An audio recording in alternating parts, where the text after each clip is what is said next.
Така хора, здравейте! Днеска, както виждате, с Стефанина, а така да с Стефан, ще снимаме видео пък и с новата му топка. Така, челенджът е. Трябва да вкарваме в тая врата. Целото е това. С всеки челендж може, ще отминаваме оттам, после тука, после тука, така, до края на вратата. Който изпусне, губи. Това е нашето предизвикателство. Имаме само по 2 шанса. Да. Ако изпуснеш и двата шанса, губиш. Нека да започваме. И така хора, започваме с Стефан, дали ще успее да я вкара. Елементарно. Така. И той я вкара. Сега сама. Сега е Валентин. Да видим какво ще направи.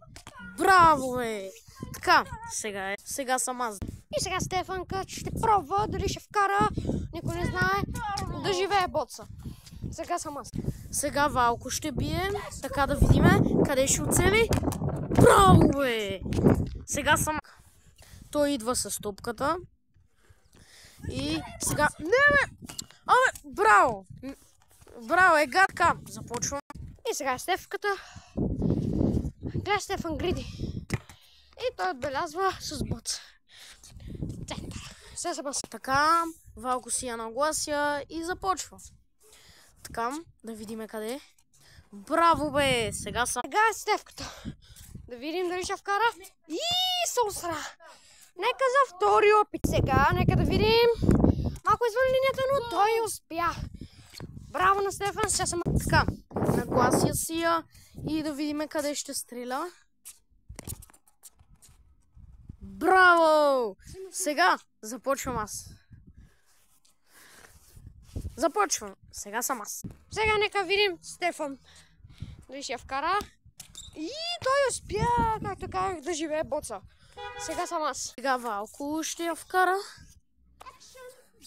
Ще я наместим така да види. Айде! Браво! Да видим Стефан. Опа, Стефан сега. И той успява. Сега съм аз. Така да го видиме. Ау! Така, втори опит. Така, сега я намествам. Да видиме къде ще вкара. Браво! Така, сега започваме аз. Започвам аз. Набързо Стефан. На крайната дестинация е там на вратата. Давай, Стефане, бързо. И не успя. Така, хора, коментирайте за втора част, защото Стефан го заболя крака. Няма да го продължим. Аре, бай-бай хора и до следващия път.